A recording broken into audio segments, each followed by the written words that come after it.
Ini saya akan menjelaskan penipuan komputer atau bisa disebut fraud komputer. Next.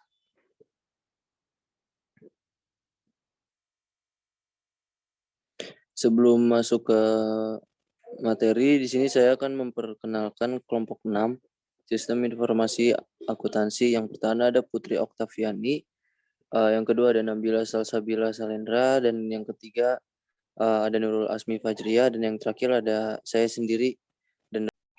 Fraud atau penipuan, suatu atau segala sesuatu yang digunakan oleh seseorang untuk memperoleh keuntungan secara tidak adil terhadap orang lain.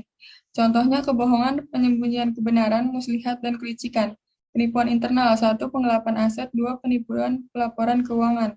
Karakteristik penipuan, 1. Pencurian sesuatu yang berharga, contohnya uang tunai, persediaan, peralatan atau data. 2. Konversi aset yang dicuri ke dalam uang tunai.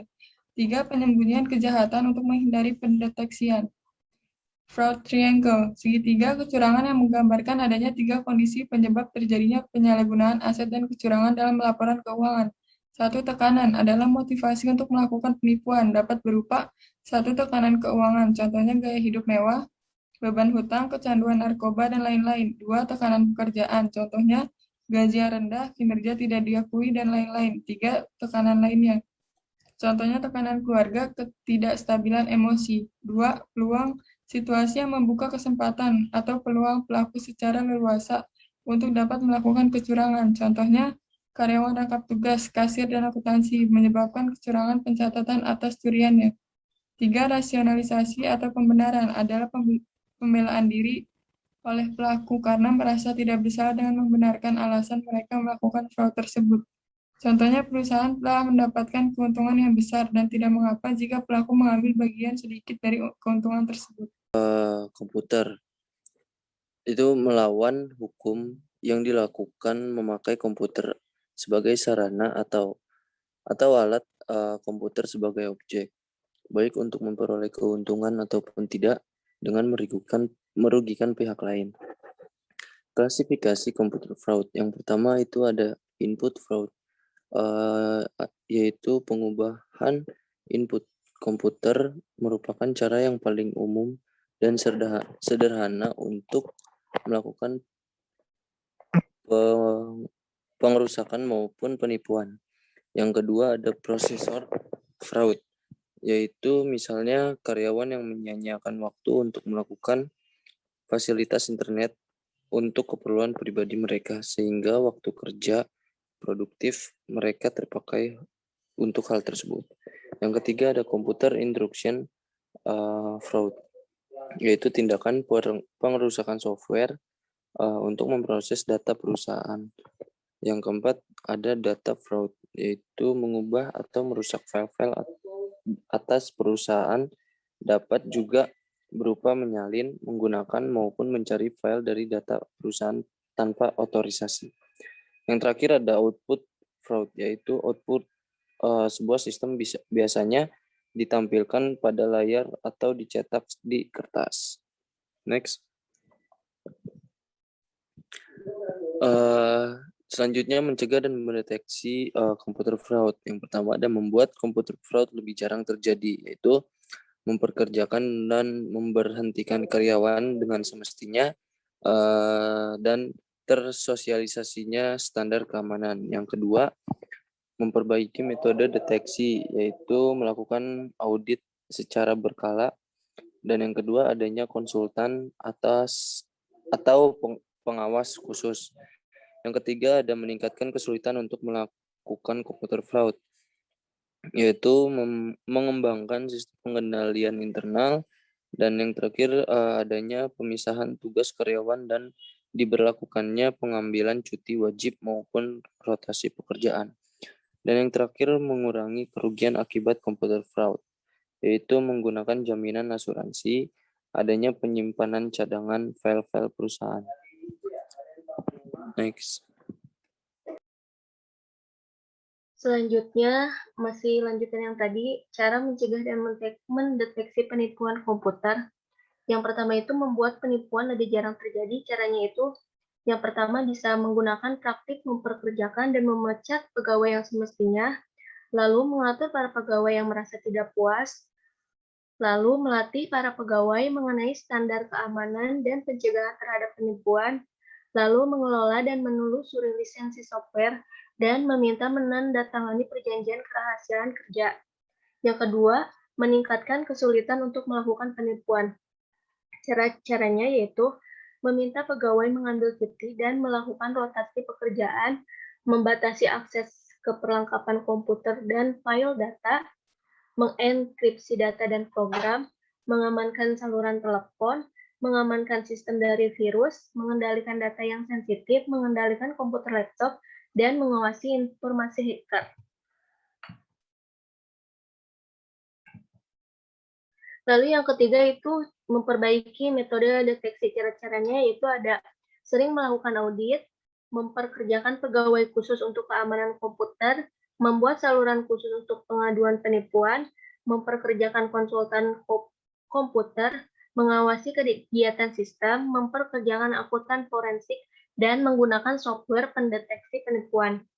Dan yang terakhir itu mengurangi kerugian akibat penipuan, yaitu 1. Tetap menggunakan jaminan asuransi yang memadai. Yang kedua, menyimpan salinan cadangan program dan file data di dalam lokasi luar kantor yang aman. Yang ketiga, mengembangkan rencana kontingensi dalam hal kejadian penipuan. Dan yang terakhir, menggunakan software untuk mengawasi kegiatan sistem dan untuk memulihkan diri dari akibat penipuan. Dan selanjutnya ini ada penipuan dan teknik penyalahgunaan aset. Yang pertama itu ada penjebolan aset, penjebolan password. Yang kedua ada penyamaran dan penipuan. Itu pelaku penipuan mendapatkan akses ke sistem dengan cara berpura-pura sebagai pemakai yang memiliki otorisasi. Lalu ada menyusup. Menyusup itu seperti menyadap masuk ke saluran telekomunikasi dan mengunci diri ke pemakai yang sah sebelum pemakai tersebut memasuki suatu sistem. Lalu ada kebocoran data, yaitu mengacu pada penyalinan tidak sah atas data perusahaan. Lalu ada Trojan Horse atau kuda Troja, yaitu sekumpulan perintah komputer yang tidak sah yang masuk ke dalam program komputer yang sah dan berfungsi dengan baik. Lalu ada rekayasa sosial, yaitu para pelaku menipu pegawai untuk memberikan informasi yang dibutuhkan agar dapat masuk ke dalam sistem. Lalu ada hacking dan cracking, yaitu akses ke dan penggunaan sistem komputer secara tidak sah. Biasanya dilakukan melalui komputer pribadi dan jaringan telekomunikasi. Lalu ada pembajakan software, yaitu menyalin software tanpa izin dari pembuatnya. Dan yang terakhir, email forgery and theft.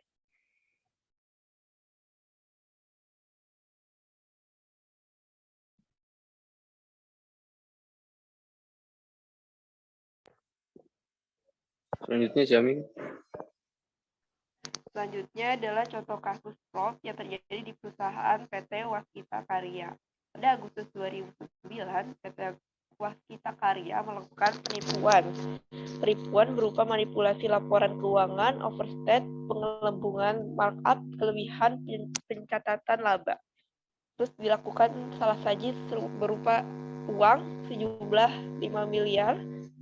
Selanjutnya ada proyek kantor gubernur pada tahun yang sama yang dinilai kontraknya ada 13,8 miliar. Namun sebenarnya di dalam laporan keuangan itu tercatat memiliki tambahan 3 miliar. Selanjutnya pada proyek gelanggang olahraga Bulian Jambi dengan nilai kontrak 33 juta, namun diakui dalam laporan keuangan adalah sebesar 2 miliar rupiah. Ini adalah contoh kasus penyimpangan data. Yang selanjutnya adalah contoh kasus data fraud atau kebocoran data. Ini pernah terjadi di The Body Shop, Jakarta, dan Sumatera Barat.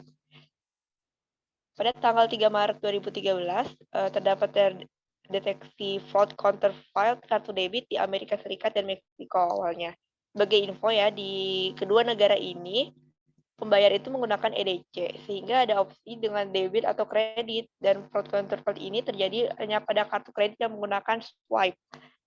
Setelah itu dilakukan analisa kesamaan data historis transaksi penggunaan kartu melalui analisa Common Purchase Point. Setelah itu dilakukan koordinasi antar penerbit. Pada tanggal 6 Maret, 3 hari selanjutnya, dari hasil analisa dan sharing antar bank, diketahui dugaan awal pencurian data itu adalah merchant body shop di 2 buah mall di Jakarta. Setelah itu dilakukan koordinasi dengan pihak Visa Internasional untuk pembuatan parameter real-time decline pada sistem VAA atau VRM terhadap transaksi yang terjadi di Amerika dan Meksiko untuk suspicious terminal. Selanjutnya, berlanjut pada tanggal 8 sampai 10 Maret 2013, jumlah bank telah melakukan pemblokiran kartu dan melanjutkan analisis Common Purchase Point. Hasil analisa CPP menyimpulkan ada dugaan tempat pencurian data berkembang di cabang The Body Shop yang lain, beberapa toko di Jakarta dan salah satunya di Padang. Tanggal 11 Maret 2013, dilakukan koordinasi lanjutan dengan pihak Visa Internasional untuk pembuatan parameter real-time decline pada sistem VAA atau VRM untuk transaksi swipe di US, Meksiko, Turki, Malaysia, Filipina, Thailand, dan India. Jadi dalam kasus ini data kartu kredit ini tersebar secara internasional, tapi kebocorannya terjadi di Padang dan Jakarta. Penyelesaiannya adalah perwakilan dari bank acquirer bertemu dengan pihak body shop untuk meminta penjelasan prosedur atau flow cash register yang ada di masing-masing outlet, sehingga tersimpan langsung semuanya kepada server kantor di pusat.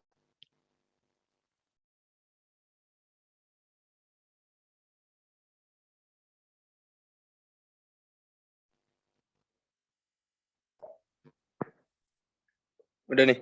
Tutup, Tip, tutup. Oke. Ya, sekian presentasi dari kelompok kami. Mohon maaf apabila ada kesalahan penyampaian atau kata-kata. Wabillahi taufiq wal hidayah. Wassalamualaikum warahmatullahi wabarakatuh.